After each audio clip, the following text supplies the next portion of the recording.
Olá, alunos. Meu nome é Andresa e eu sou a professora de História. Hoje nós vamos falar um pouquinho sobre a Inconfidência Mineira. Mas antes da gente chegar nesse aspecto, eu quero lembrar para vocês que a maior parte das nações até o século XVIII eram formadas por monarquias. Tínhamos reis que comandavam todo o seu império com poderes absolutos. A eles era dado o poder de criar as leis, de exigir o cumprimento das leis e, sobretudo, a penalidade na falta do cumprimento delas. Durante longos séculos, todas as pessoas que foram coordenadas, que foram dominadas, por assim dizer, por esses reis, sofreram muitas faltas de direitos, E é natural que ao longo da história várias pessoas surgissem com o objetivo de começar a dar um norte, de começar a reivindicar, de dar a essas outras pessoas uma motivação confirmada, em leis que seriam possíveis sim de acontecer para que essas pessoas começassem a ter vontade, a serem motivadas a sair desse estado comum. Então nós vamos falar hoje sobre a Inconfidência Mineira e alguns aspectos que antecederam a ela também. Então vamos lá, pessoal. Fiquem animados. Então hoje a nossa habilidade que nós vamos desenvolver será compreender e analisar a crise do sistema colonial em seus processos internos e em suas conexões com o ideário liberal. Bom, pessoal, ideário liberal. Nós somos formados por ideias. O ser humano o tempo inteiro está pensando em algo, está construindo. E mesmo que sejamos podados em alguns momentos, a nossa cabeça, a nossa mente não para. Então, nós vamos observar que quando a gente chega no século XVIII, com vários ideais antecedentes, como o iluminismo, a independência das 13 colônias da América do Norte, a Revolução Francesa, aqui no Brasil, vários, não só estudantes, tá, gente, mas militares, donos de minas, começaram a criar essa necessidade de sair do estado de colônia.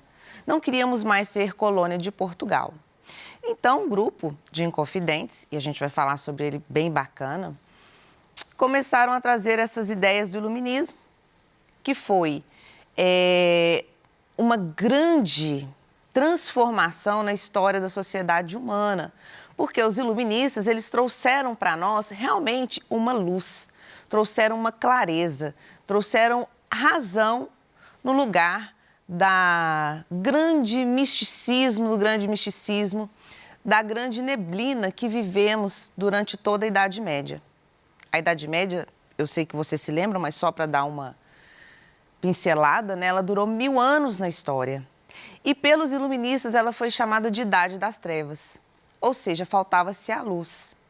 E essa luz que os iluministas nos trazem é a luz da razão, sobre o entendimento, através do conhecimento, baseada e fundamentada em tudo aquilo que é possível comprovar.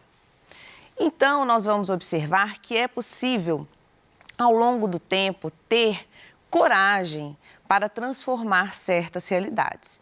E foram isso que esses pensadores iluministas começaram a criar.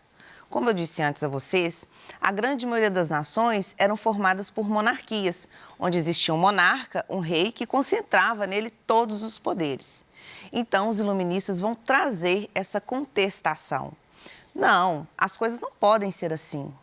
Foi com os iluministas, pessoal, Montesquieu, que nós tivemos a divisão dos poderes em legislativo, executivo, judiciário. Até então, os poderes eram concentrados absolutamente nas mãos do soberano, que ainda se amparava na teoria do direito divino dos reis, onde ali era colocado que era vontade de Deus que eles tivessem todo aquele poderio. Então, como é que o ser humano naquela época iria questionar algo que foi completamente definido e decidido por Deus? Não há como, não é mesmo? Então, vamos lá. Vamos avançar um pouquinho. As ideias do iluminismo, que apregoavam temas como a liberdade para os povos e questionavam a ordem política vigente, circulavam pela capitania de Minas Gerais, apesar da censura. Essas ideias foram trazidas por estudantes brasileiros que tinham realizado cursos superiores na Europa e através de livros. Pessoal, uma das coisas que os Inconfidentes reivindicavam era a criação de uma universidade. Tamanha foi a vontade que eles tinham de compartilhar com os demais essa busca pelo conhecimento. Olha só, na nossa última aula eu falei com vocês e repito, vocês têm hoje uma oportunidade gigante de acesso a todo e qualquer tipo de conhecimento. Então, vamos aproveitar essa oportunidade. Eu acho fantástico quando nós começamos com um tema e vamos buscando outros porque são referências a ele. Então, eu gostaria muito que vocês pesquisassem um pouquinho mais sobre o iluminismo, fossem atrás aí sobre os Inconfidentes. Então, mesmo com todos os recursos escassos que na época eles tinham, eles buscaram esses conhecimentos e queriam trazer para a nossa sociedade da época a criação de uma universidade aqui em Minas. Iluminismo. Você possui algum conhecimento sobre o tema? Acabamos de falar. Uma luzinha, né? Então, pessoal, esses filósofos, esses pensadores iluministas, eles traziam também algo muito interessante, que a ciência do conhecimento ela é feita através da experiência, né? Então, a partir do momento que você vai experimentando certa situação, aquilo vai se concretizando. Então, através do empirismo, né, nós vamos observar que é possível chegar a um nível além do conhecimento. Bom, a principal preocupação dos iluministas era com a verdade científica e não com o pensamento religioso apregoado pela Igreja. Voltaire, por exemplo, criticava a aliança de interesses entre Igreja e Estado, mas defendia a existência de Deus, chamando de geômetra eterno, ou seja, arquiteto do universo. Ou seja, pessoal, o iluminismo ele não veio para tirar a fé das pessoas, ele veio para trazer a razão, para concentrar o conhecimento na capacidade que o homem tem de buscar e de aprender e de repassar esse conhecimento. E não apenas ficar no campo ali das ideias, mas colocá-las em prática. Então, a partir do momento que eles chamam a Idade Média de Idade das Trevas, imaginem só o reboliço que eles causaram, já que foram anos em que a Igreja era a principal dominadora da situação. Então, o que os iluministas queriam era trazer razão, era trazer direitos, era trazer conhecimento. O ser humano ele só consegue buscar o seu direito quando ele tem conhecimento do que é o seu direito. Quando ele não tem nenhum conhecimento sobre nada, ele não tem como questionar, ele não tem como buscar. Então, era isso que esses filósofos gostariam que as pessoas, a partir deste momento, começassem a buscar conhecimento e que lhes fosse permitido isso. Então, nós vamos observar que os ideais iluministas, apesar de terem acontecido há tanto tempo, né, no século das luzes, até hoje trazem ideias para a nossa atualidade. E é isso que eu gostaria que você, estudante, buscasse na sua realidade. Quais são as ideias novas que você está trazendo para o seu conhecimento hoje? Você tem oportunidade na escola, você tem oportunidade na igreja, talvez, que você frequente, você tem oportunidade na família de dialogar com outras ideias. Mas quais são as ideias que você próprio, você, enquanto ser humano, está formando? Quais são os seus objetivos? Quais são as suas tendências políticas? Sim, você tem que começar a pensar nisso. Inclusive, estamos em ano de eleição, tirou o seu título? É importante você lembrar disso. Você é um fator importante nessa sociedade. A juventude, ela anseia por voz, ela anseia por vez. Esse é o momento. Então, jovem, se você está assistindo agora, não deixe de tirar o seu título. É até dia 4 de maio. O tempo está correndo. Não perca essa oportunidade de fazer a sua voz valer. De você ver um candidato e falar, olha, eu ajudei a colocá-lo ali. Isso é importante. Esses pensadores, esses filósofos, durante muitos anos, eles simplesmente, gente, foram atrás dessa capacidade de liberdade que nós temos hoje. E nós não podemos abrir mão disso nunca, jamais. Então, os Inconfidentes, esses jovens, e um deles, eu já vou dar uma dica, mas eu sei que vocês já sabem, que é Tiradentes, que apesar de não ter sido o líder, né, das ideias, porque essas ideias foram formadas por todos, mas ele foi uma representação muito grande pela forma de sua execução, que a gente vai ver daqui a pouco. Então, esses jovens, eles sentiram a necessidade de fazer algo diferente. Aqui, em Minas Gerais, nós tínhamos uma cobrança gigantesca de impostos. Era de uma maneira cruel com as pessoas, como era feito a cobrança desses impostos.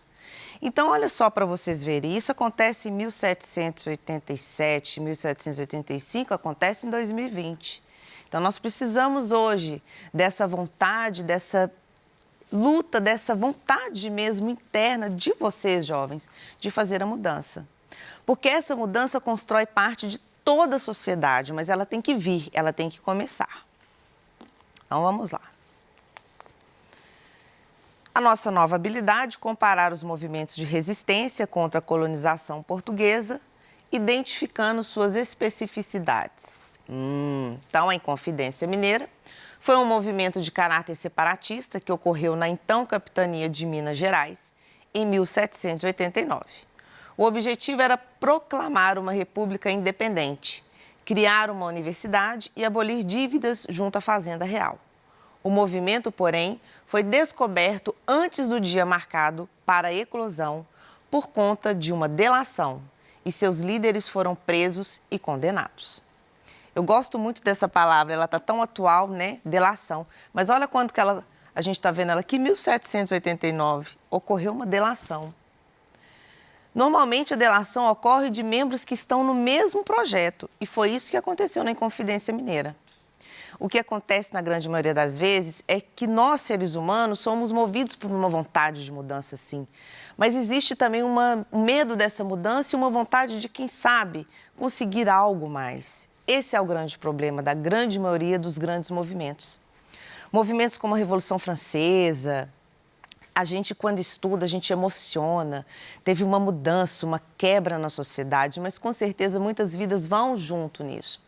Porque existem muitos interesses pessoais que envolvem grandes movimentos. O que nós não podemos é desanimar do nosso objetivo. Enquanto sociedade, nós somos um grupo formado, mas enquanto ser, nós temos a nossa individualidade. Então, a todo momento, a gente tem que conjugar essa participação e essa vontade, o que eu quero e o que eu posso, enquanto ser humano sozinho e enquanto ser humano em um grupo. Foi isso que os Inconfidentes fizeram. Toda a sociedade era prejudicada, não só eles. Eles não eram pobres. Uma das grandes diferenças da Inconfidência Mineira é que não era um grupo de pessoas simples, humildes, escravos, não. Eram pessoas que tinham posses e que queriam mudanças. E eles acreditavam nessas mudanças, mas não seria fácil. E dentro do movimento deles, então, existiam essas pessoas, né, que foram os chamados delatores aí desse movimento, onde eles entregaram o movimento em troca de benefícios, simplesmente em benefícios para a vida de cada um deles.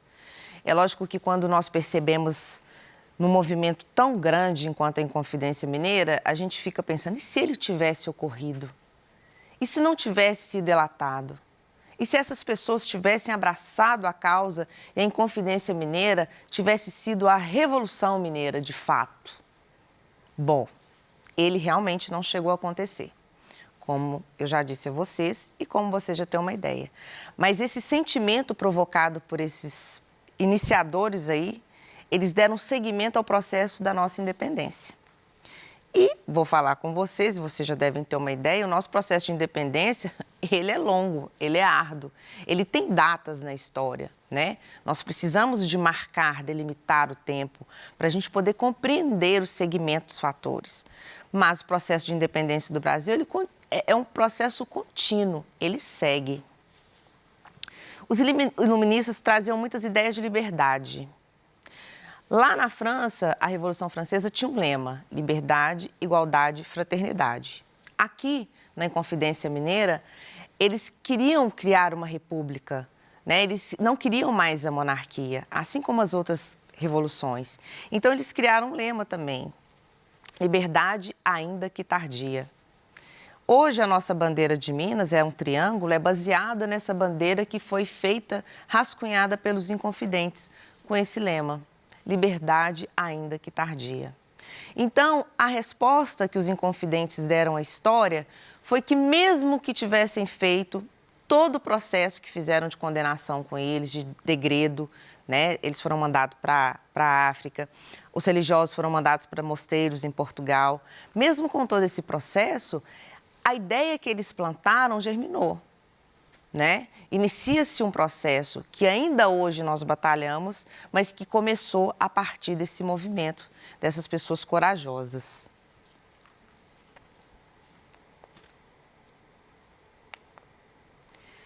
Você já ouviu falar de algum Inconfidente?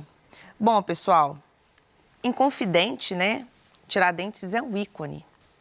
E aí eu acho bacana porque tem umas coisas interessantes quando a gente pesquisa na internet, né? Quando eu era pequena e vi essa aula pela primeira vez, a gente leva um susto, né? Quando a gente vai para Ouro Preto, a gente fica assim, nossa, mas imagina esse corpo de Tiradentes, como é que foi, né? As cidades históricas mineiras carregam uma história ainda viva em cada pedacinho. Por isso que é importante a preservação do patrimônio histórico, sabe, gente? É fundamental que nós possamos ter a nossa história ainda registrada em vários aspectos, não só nos livros, na internet, em artigos online, mas na presença física, na presença real. Você ir num lugar e saber que ali aconteceu um fato gigantesco, como foi em Inconfidência. Uma das questões que marcam um dos nossos Inconfidentes mais famosos, mas não que os demais não fossem importantes, foi a forma com que ele foi penalizado. A pena de morte única foi de Tiradentes e o seu corpo foi esquartejado e exposto em Vila Rica. E a sua cabeça, bom, é um mistério que até hoje existe. Tem um senhorzinho que mora lá onde eles falaram que foi enterrado a cabeça de Tiradentes. E ele, todo dia, ele vai lá com a machadinha e remove a terra, tentando até hoje achar algum fragmento. Mas é um mistério que abrange a nossa história. E isso acabou criando em Tiradentes esse mito, esse ícone, que é fundamental para a história de Minas também, e um marco para a história do Brasil, para que houvesse uma verdadeira mudança. Então, por que a Inconfidência Mineira não chegou a ocorrer? Porque ela foi delatada, ela foi entregue, os seus líderes foram condenados. Algumas pessoas, motivadas por interesses próprios, então entregaram esse movimento. Um deles, Joaquim Silvério dos Reis. Então, após 3 anos sendo processados, todos os participantes foram perdoados ou condenados ao degredo. Ou seja, foram enviados para a África de uma forma não satisfatória, eles não queriam ir, e os religiosos enviados para conventos, mosteiros em Portugal.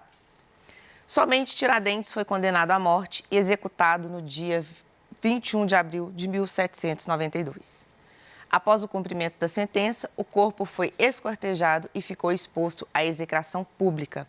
O objetivo de expor o corpo aos pedaços em 4 partes de Tiradentes era para que nunca mais houvesse uma revolução, um movimento das pessoas igual àquele.